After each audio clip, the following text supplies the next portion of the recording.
Paulo, os demônios conhecem Jesus. Primeiro, conheça Jesus e sei quem é Paulo. Mas vós, quem sois?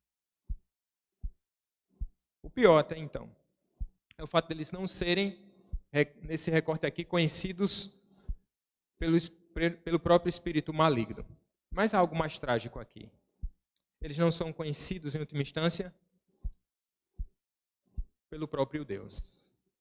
Pelo próprio Deus. Porque aqueles que não se dobram, não se quebrantam perante Jesus, um dia eles ouvirão isso, é do próprio Deus, do próprio Jesus. Eu não te conheço. Eu não conheço você.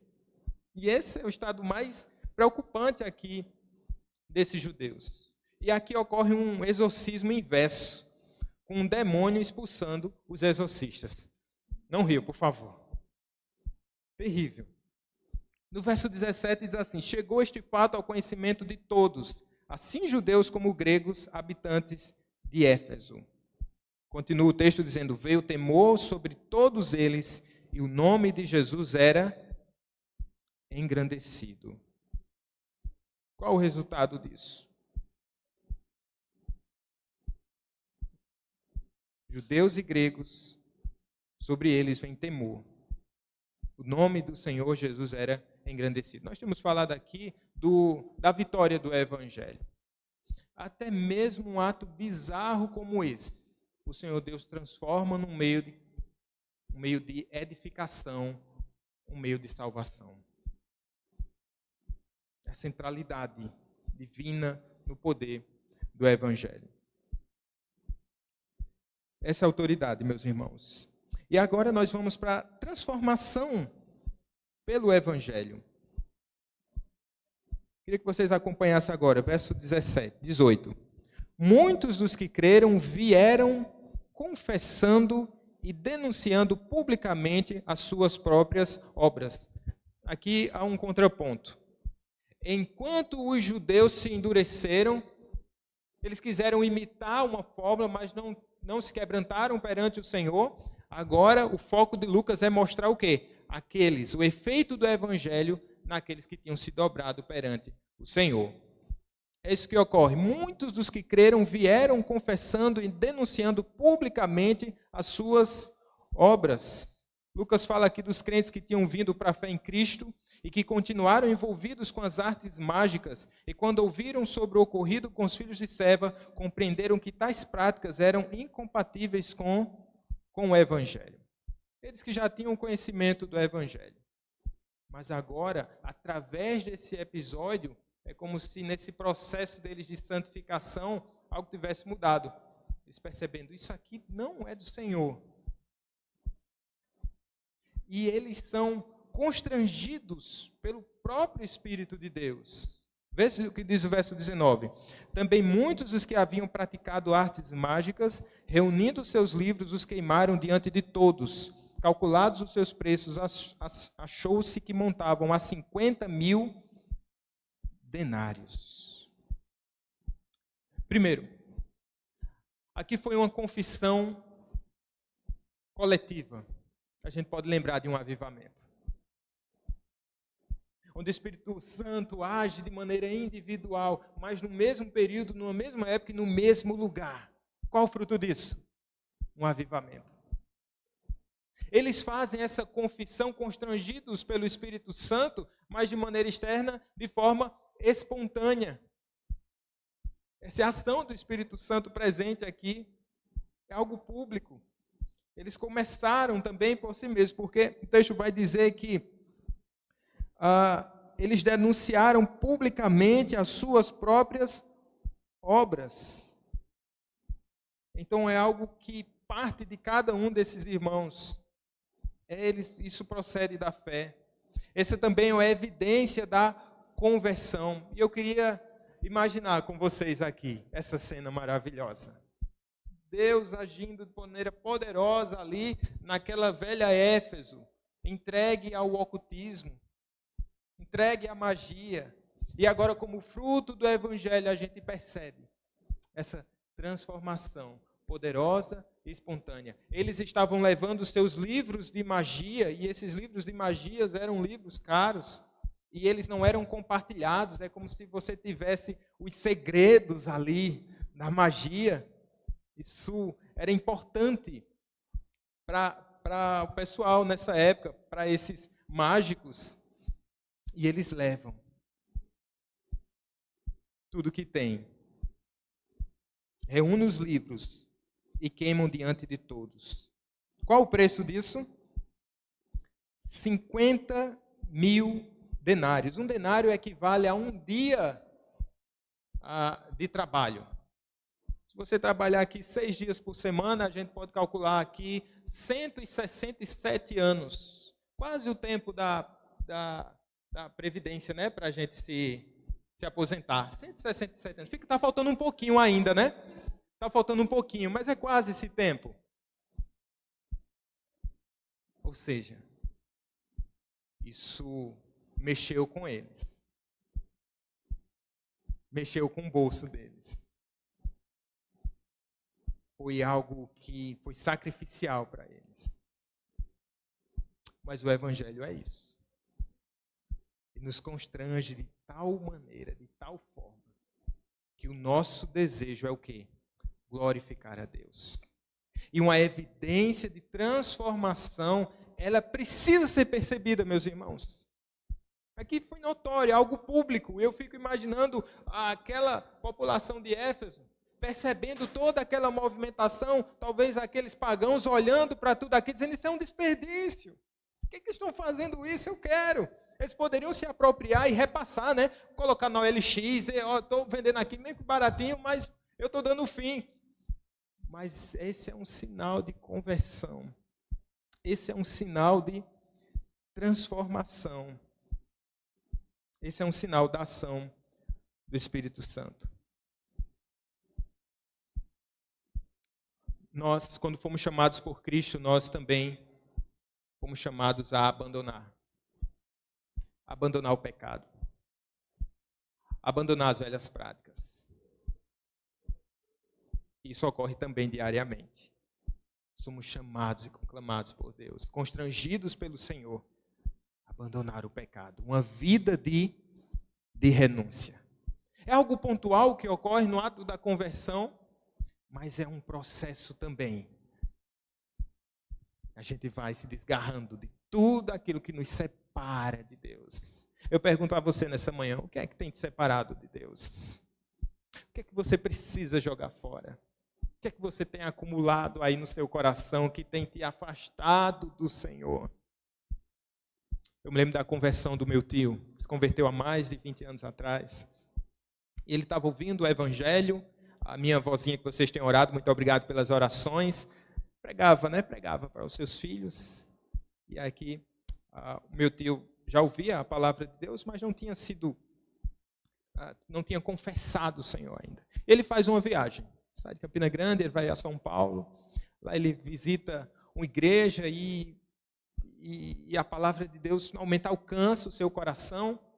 E antes dessa viagem, nos seus preparativos, ele levava umas fitas cassete. Se você tem menos de 20 anos, vai lá no YouTube, aí você vai entender o que eu estou falando, tá bom? Se você tem mais, então você já está entendendo. Então ele tinha uma coleção e ele era muito ciumento com essa coleção. Coleção de fitas com músicas, né? Todo tipo.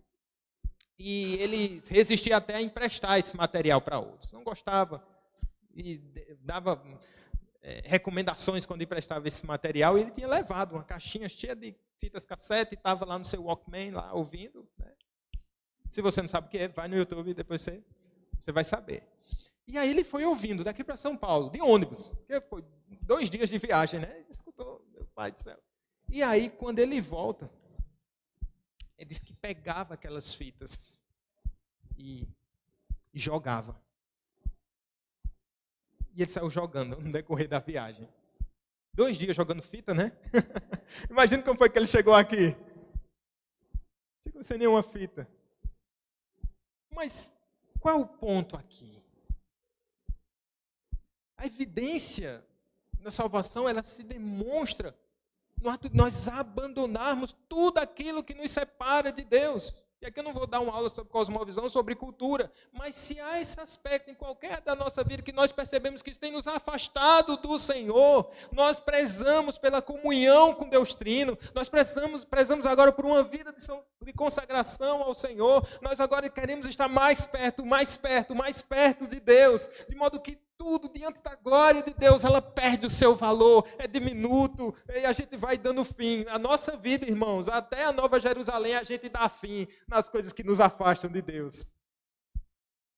Como é precioso, irmãos, abrirmos mão daquilo que para nós é caro, por causa daquilo que tem valor inestimável. Porque um dia o Pai de amor olhou para o filho do seu coração, aquele filho amado desde toda a eternidade. E ele abre mão desse filho. E por sua vez, esse filho, ele concorda com o plano de redenção. E ele abre mão da sua vida. E ele se entrega por nós. Então ele entrega aquilo que é precioso para nos conceder salvação. E eu pergunto a você nessa manhã, o que é mais precioso do que a glória de Cristo Jesus? O que é mais precioso para você do que a palavra de Deus? O que é mais precioso para você senão esse Deus maravilhoso que tem nos conduzido para a Nova Jerusalém, mas que já agia em nossos corações e já nos transformou? Por isso vale a pena continuarmos nesse processo de abandono. Abandono do nosso eu, abandono dos nossos prazeres, abandono da nossa carne, de tudo aquilo que tem nos afastado do Senhor. Essa é uma manhã de reconciliação, essa é uma manhã de abandono, essa é uma manhã de aproximação. Aproxime-se de Deus, aproxime-se do Senhor. E talvez isso seja algo tão caro para você, você vai perceber que não é tão, não. Quando o nosso coração está bem ordenado, nós vamos perceber que lucro é quando nós abrimos mão daquilo que nos afasta da comunhão com Deus. No final, diz aí o verso 20. Assim, a palavra do Senhor crescia e prevalecia poderosamente. No final das contas, meus irmãos, esse é o desejo de Deus. Fazer com que a palavra do Senhor cresça e prevaleça poderosamente. Eu pergunto a você, a palavra de Deus tem crescido em seu coração? A palavra de Deus tem prevalecido em seu coração? Pela ação poderosa do Espírito Santo? Eu creio que sim. Continuemos, irmãos, nessa saga graciosa. Quais são os frutos de Éfeso? Quais são os frutos desses missionários que saem ali, que, através do trabalho na investida do apóstolo Paulo? Vocês lembram lá das sete igrejas da Ásia? 7 igrejas que a gente vê em Apocalipse, né? É fruto desse trabalho aqui, incipiente de Éfeso. Deus fazendo grandes coisas através de uma igreja transformada. Através de uma igreja consagrada. É isso que Deus faz. É isso que o Senhor Deus pode fazer. Onde o evangelho pisa, nasce grama. E nasceu grama aqui na rua Manuel Paulino, 525. Quando o evangelho chegou. Nasceu grama. Houve transformação no coração do seu povo. O que é que a gente faz agora? A gente glorifica a Deus. O que é que a gente faz agora? A gente se consagra mais e mais e mais à presença de Deus. Vamos orar, queridos. Vamos ficar em pé.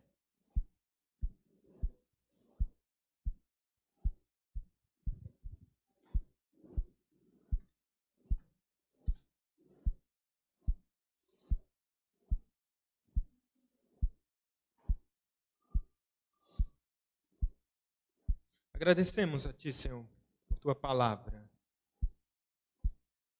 Por vermos tudo o que o Senhor fez, tudo o que o Senhor faz, de maneira tão poderosa. Senhor, livra-nos do sincretismo, livra-nos das aparências, Senhor.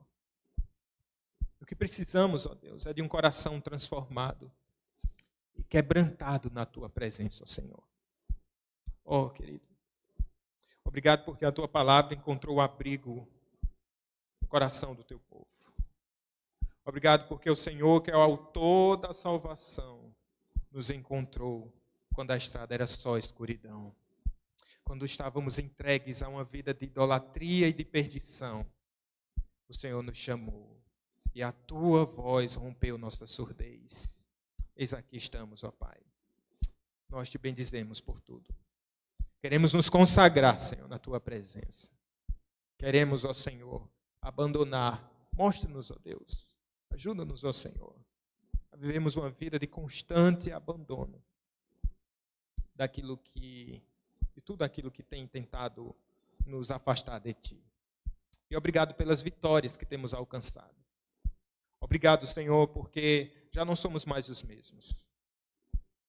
Mas ainda não fomos totalmente aperfeiçoados, mas estamos caminhando. O Senhor tem construído a imagem de Cristo Jesus em nós. Continua essa obra maravilhosa em nós. Para a tua glória, Senhor. Amém. Recebamos a bênção, meus irmãos. Que a maravilhosa graça do nosso Senhor e Salvador Jesus Cristo, o amor de Deus, o nosso poderoso e eterno Pai. Que as consolações do Espírito Santo sejam sobre cada um de nós. Sobre a igreja de Cristo espalhada por toda a terra, desde agora e para sempre. Amém. Amém, meus irmãos. Que Deus os abençoe. Fale com o irmão que está do seu lado. Mais uma vez, sejam bem-vindos àqueles que estiveram conosco. O pessoal da Sinodal, né?